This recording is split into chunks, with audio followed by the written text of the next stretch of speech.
오늘 말씀 가운데 사도 바울이 우리에게 이야기하는 것이 무엇이냐면 우리의 정체성을 한번 살펴보았으면 좋겠다라는 내용의 말씀을 하고 있습니다. 내가 어떤 사람이냐, 내가 어떤 사람으로 이 땅 가운데 태어났고 내가 어떤 사람으로 이 땅 가운데 살아가고 있는지를 나의 정체성을 올바로 깨닫고 그 정체성대로 살았으면 좋겠다라는 말씀을 하고 있습니다. 그러면서 21절부터 23절 말씀 가운데 이야기하고 있어요. 내게 말하라. 율법 아래 있고자 하는 자들아, 율법을 듣지 못하였느냐. 기록된 바 아브라함에게 두 아들이 있으니 하나는 여종에게서 하나는 자유 있는 여자에게서 났다 하였으며 여종에게서는 육체를 따라 났고 자유 있는 여자에게서는 약속으로 말미암았느니라 라고 말하고 있습니다. 여기서 바울은 아브라함에게 두 아들이 있었다라고 이야기하고 있고요. 여종에게서 난 이스마엘과 자유 있는 여자에게서 난 이삭을 이야기하고 있습니다. 다시 말해서 육체를 따라서 난 자와 약속으로 난 자를 대조하면서 사도 바울은 이야기를 계속해서 말하고 있습니다. 이 육체를 따라 난 자와 약속을 따라 난 자를 대조하는 내용, 자세한 내용이 24절부터 26절 가운데 나와 있는데요. 24절에 이것은 비유니 이 여자들은 두 언약이라. 하나는 신의 산으로부터 종을 낳은 자니 곧 하갈이라. 25절에 이 하갈은 아라비아에 있는 신의 산으로서 지금 있는 예루살렘과 같은 곳이니 그가 그 자녀들과 더불어 종 노릇하고 26절에 오직 위에 있는 예루살렘은 자유자니 곧 우리 어머니다라고 말을 하고 있습니다. 여기서 두 여자의 이름이 나오고 있는데요. 이 두 여자는 언약을 상징하고 있습니다. 하갈은요, 신의 산의 율법을 상징합니다. 하갈이라는 여인은 신의 산의 율법을 상징하는 사람이었고 그로부터 누가 나왔다 그래요? 종이 나왔다라고 이야기하고 있고요. 사라는 하나님의 약속을 상징합니다. 하갈은 신의 산의 율법을 상징하는 사람이고 사라는 약속, 하나님의 약속을 상징하는 사람인데 그 사라로부터는 아브라함의 참 아들이 나타났다라고 말을 하고 있습니다. 바울은요, 갈라디아 교인들을 이 둘 중에 누구와 같다라고 말을 하고 있을까요? 육체에서 난 자녀, 그리고 하나님께서 주신 약속에서 난 자녀, 이 갈라디아 교인들은 과연 어디에 속해 있냐라고 이야기하고 있습니다. 그러면서 28절에 바울이 정답을 이야기하고 있죠. 갈라디아 교인들이 붙잡아야 될 정체성은 바로 이것이다 라고 말하면서 형제들아 너희는 이삭과 같이 약속의 자녀다라고 말을 하고 있습니다. 율법의 자녀가 아니라 종의 자녀가 아니라 약속의 자녀, 하나님의 자녀가 되었다라고 명확하게 말을 하고 있습니다. 바울은 갈라디아 교인들은 이삭과 같이 약속의 자녀라고 말을 하고 있죠.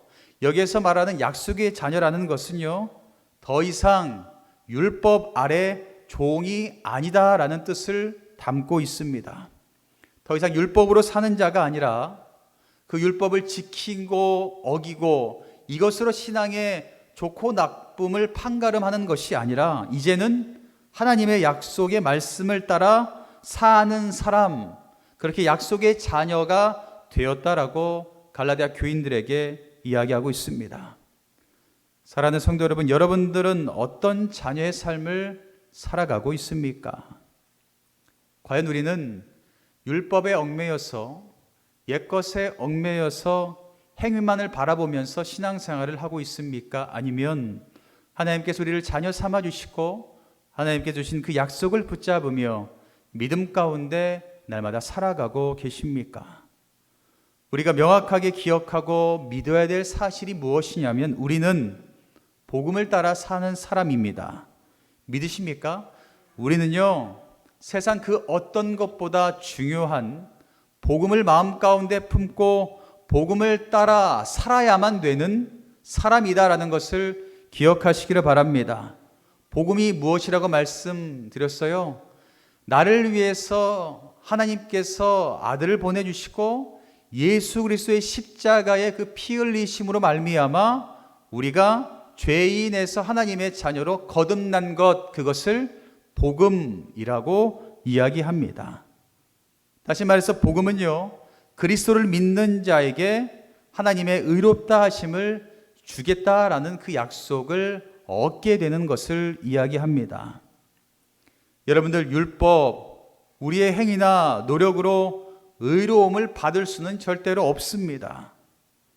우리는 행위가 아니라 그리스도를 믿는 그 믿음으로 말미암아 의롭다함을 받은 복음에 따라 살아가는 사람임을 여러분들 믿으시기를 바랍니다.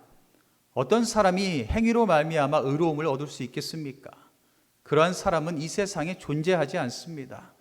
그럼에도 불구하고 우리 주님께서 우리를 의롭다 하실 수 있는 유일한 이 방법은 그리스도를 마음 가운데 품음으로 말미암아 새 사람으로 거듭나고 새 사람으로 거듭난 삶을 살아가게 되면 자연스럽게 하나님은 우리를 의롭다 하심으로 바꾸어 주신다라는 것입니다. 오늘 말씀 가운데 사도 바울이 계속해서 강조하고 있는 율법에서 난 자와 약속에 따라 난 자, 이 둘 사이의 차이점을 우리는 살펴볼 수가 있습니다. 첫 번째, 어떤 차이점이 있어요? 출생의 차이가 있죠. 한 명은 죄의 종에서 태어난 자, 한 사람은 하나님의 약속 가운데 태어난 출생이 다른 그 태어남 가운데 있습니다. 또한 두 번째, 어떤 차이점이 있냐면 삶의 방식의 차이가 있어요. 율법으로 인하여서 죄에 억눌린 사람과 하나님의 약속으로 말미암아 변화된 거듭난 의로운 삶을 살아가는 사람의 차이점, 삶에서 보면 명확하게 차이를 알 수 있다라고 이야기합니다. 여러분, 우리는요, 율법을 지킴으로써가 아니라 계속해서 말씀드리는 것처럼 하나님의 약속을 믿음으로 말미암아 그리스도인이 되었습니다. 그렇기에 우리는 하나님의 약속을, 그리고 하나님께서 주신 그 복음을 따라 살아가는 사람이 되어야 되겠죠. 그런데 어때요? 우리의 삶의 방식은 복음이 아닐 때가 너무나 많이 있습니다. 내가 살아갈 때 복음보다 내 생각을 내세울 때 내 행위와 다른 사람의 행위를 바라보면서 판단하고 정죄하고 따를 때 너무나 많이 있지요. 우리가 살아가는 삶 가운데 우선시 되어야 되는 것은 복음이 내 삶 가운데 얼마큼 차지하고 있냐라는 것입니다. 다시 말해서 내 삶의 관심사가 어디 있냐, 어디에 더 집중되어 있냐라고 살펴보면 내 삶을 여러분들 확인할 수가 있습니다. 내 삶이 하나님께서 기뻐하는 삶에 초점이 맞춰 있다면 우리는 약속에 따라 난 자, 하나님께서 주신 그 믿음으로 살아가는 의롭다함을 입은 사람이 될 수 있는가 하면 내 관심이 오로지 세상에만 있고 내 관심이 오로지 성공에만 있고 외적인 것에 놓여 있다면 우리는 율법에서 난 자, 죄악 가운데 놓일 수밖에 없는 자녀가 된다라는 것입니다. 곰곰이 한번 생각해 보세요. 십자가 앞에, 말씀 앞에 내 삶의 관심사가 어디에 초점이 맞춰져 있는지를 살펴보시고 여러분들의 삶의 그 초점이, 방향이 복음적으로 온전히 하나님께서 기뻐하는 삶을 향해 걸어가시는 모든 분들 되시기를 주님의 이름으로 간절히 축원합니다. 또한 세 번째 차이점이 뭐냐면 핍박이 있습니다. 핍박을 이야기하는데요. 이스마엘이 이삭을 핍박했고 율법주의자들이 누구를 핍박했어요? 갈라디아 교회 성도들을 율법으로 얽어매려고 했던 것처럼 우리가 하나님의 자녀처럼 하나님의 약속으로 난 자처럼 의롭다함을 입은 자처럼 살아가게 된다면 우리 또한 삶 가운데 핍박이 찾아올 수도 있습니다. 사도행전 14장 22절에 말하고 있어요. 제자들의 마음을 굳게 하여 이 믿음에 머물러 있으라. 권하고 또 우리가 하나님 나라에 들어가려면 많은 환난을 겪어야 할 것이다 라고 말하고 있습니다. 여러분, 하나님 나라 들어가려면 환난이 있어야 된대요. 모든 사람들은 생각할 거예요. 아유, 그냥 하나님 나라 들어갔으면 좋겠다. 편하게, 쉽게, 누구나 다 가는 길 넓게 쉬엄쉬엄 좋게 갔으면 좋겠다 라고 생각을 하죠. 그러나 우리 주님께서는 우리에게 계속해서 명확하게 이야기하시죠. 하늘나라 그 길은 좁다. 들어가기 너무 어렵다. 그 길 가운데 환난과 역경이 분명히 존재한다 라고 말씀하고 있습니다. 우리가 있어서 우리 삶에서 믿음 생활 가운데 믿지 못하게 하는 핍박과 환난, 그게 외적인 것도 있고 내적인 유혹도 있습니다. 특히 외적인 것보다 우리가 많이 흔들리는 것이 뭐냐면 내적인 유혹 가운데 많이 흔들려요. 내적인 유혹 가운데 가장 많이 겪는 것이 죄의 유혹 아니겠습니까? 사단 마귀는 어떻게든 우리 마음 가운데 죄를 심어주고 그 죄로 인하여서 나타나는 결과, 죄의 끝은 뭐라고 말씀드렸어요? 사망이라고 이야기했던 것처럼 사단은 계속해서 내적으로 핍박을 집어넣습니다. 죄를 집어넣고 유혹하면서 날마다 우리가 사망의 길로 걸어갈 수 있도록 사단은 지금도 우리를 바라보고 있다라는 것입니다. 이렇게 내적인 문제, 외적인 문제, 이런 핍박과 환난이 놓여 있을 때 우리는 분명히 이 문제를 해결하려고 여러 가지 방법을 찾아보지만 우리가 찾는 그 방법 가운데는 이것을 통한 자유함을 얻지 못할 때가 너무나 많이 있죠. 그러나 우리의 정체성을 명확하게 안다면 우리는 이것을 이겨낼 수 있는 방법을 분명하게 알고 있습니다. 우리는 하나님의 자녀이기에 하나님께서 주신 그 복음을 붙잡고 살아가게 된다면 우린 절대로 흔들리지 않고 굳건하게 일어설 수 있다는 것을 믿으시기를 바랍니다. 그리고 더 나아가 이 환난을 복음으로 말미암아 이기게 된다면 우리는 하나님께서 약속하신 하나님 나라에 반드시 들어갈 수 있게 된다라는 것을 꼭 기억하시기를 바랍니다. 사랑하는 성도 여러분, 오늘 말씀 가운데 이야기한 그리스도인의 정체성, 나의 정체성을 다시 한번 정리해 보면 이러합니다. 출생 부분인데요. 그리스도인은 어떻다고요? 율법이 아니라 하나님의 약속, 복음으로 태어난 사람이기에 율법을 중요시 여기며 행위를 중요시 여기며 살아가는 것이 아니라 하나님께서 우리에게 주신 약속을 붙잡으며 믿음을 중요시 여기며 날마다 주님과 동행하는 삶을 살아야 된다라는 것입니다. 그리고 삶의 방식에서도 그리스도인은 율법이 아니라 복음으로 말미암아 매일매일 살아야 된다라고 이야기할 수가 있습니다. 복음은 그리스도께서 모든 죄를 속량하시고 우리에게 의롭다 하심을 주신 것입니다.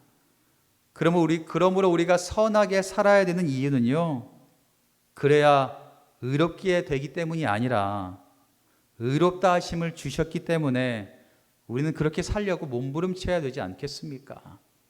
내 힘과 능력이 아니라 하나님의 사랑으로 우리를 자녀로 삼아주시고 의롭다 하여 주셨는데 우리가 값없이 받았잖아요. 그러면 그 의롭다함처럼 살아가려고 발버둥을 한번 쳐봐야 되지 않겠습니까? 어떻게 하면 내가 의롭다함을 입은 사람처럼 살아갈 수 있을까? 어떻게 하면 말을 할 수 있을까? 행동을 할 수 있을까? 발버둥을 치며 애쓰는 그 삶이 우리 가운데 있어야 된다라는 것입니다. 또한 하나님의 자녀 가운데는 핍박이 분명히 찾아온다라고 말해요. 복음대로 살면 외적인 핍박도 찾아오게 되고 내적인 핍박도 찾아오게 됩니다. 그 핍박 가운데 여러분들 넘어지지 않으시기를 간절히 축복합니다. 그런 핍박 가운데 넘어지면 우리는 다시는 일어설 수가 없어요. 그러니 넘어지지 않도록 굳건하게 서 있으십시오. 무엇을 붙잡고 서 있으면 돼요? 하나님을 붙잡고 서 계시면 됩니다. 하나님께서 우리를 절대로 넘어지게 내버려 두지 않으십니다.